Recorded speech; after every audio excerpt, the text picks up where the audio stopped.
We've done shows here where we talk about Social Security benefits. So let me give you an example. Let's say that the husband gets $2,000 a month and the wife's getting $1,000 a month from Social Security.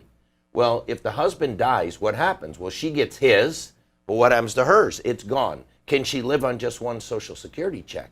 And if not, that's where life insurance could have protected that. You can buy, there's also policies called a first to die, where you insure both the husband and wife, and then when the first one dies, there's a death payment. And first to die works real well on protecting Social Security benefits because you don't know who's going to die first. Normally the man does, but not always. And you could cover both of them, and then the first to die, there's a death benefit paid to replace the Social Security check. I think if you ask most middle-class Americans, they say, could I live with a reduction in my Social Security? The answer would be no. Yeah. And number two, we're talking about something that happens 87% of the time to females. So we already know going in that they're the ones that are probably, statistically, going to be the survivors. And I'm thinking, I lose an exemption, I lose Social Security, what's going to help take care of me? So this is now becoming almost a woman's issue. Yeah, well, life insurance is a women's issue. We're going to talk about that in another show down the road.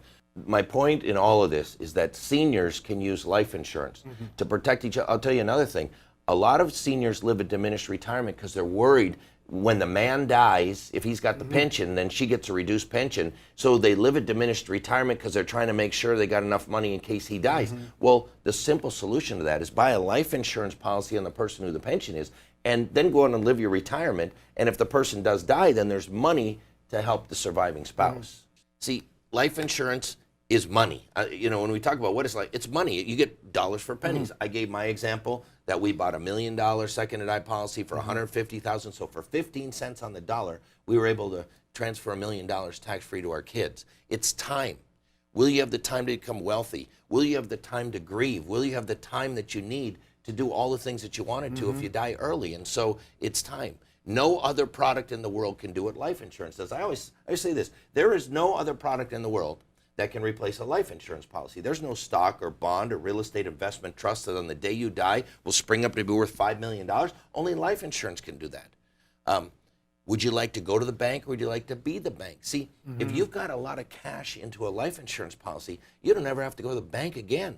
You can take a loan against that. You can make a withdrawal and take money out. Think about this.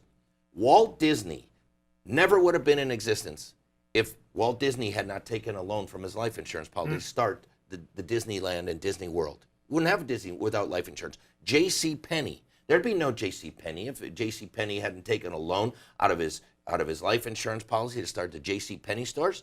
There are story after story after story of people who have used their life insurance cash values to start business, to save business. Think of the farmers that go through, and think of the oil people that go through boom and bust and boom and bust and boom and bust. Saved many of those people in the bust times. In the boom times, they put money in their life insurance policy. In the bust times, they take it out. In the boom times, they put it back in. And they don't have to go to the bank and beg. They got the money. And then, people say, well, I can't afford it. I always tell people, the premium is not the problem. The premium is the solution. If you can't afford this $100 a month or $200 a month or $1,000 a month or whatever the premium is on the life insurance, how would your family do all this stuff without the life insurance? If you can't afford the premium, how are they going to afford the mortgage payment, the car insurance, the house insurance, all the bills? How are they going to do it without the life insurance?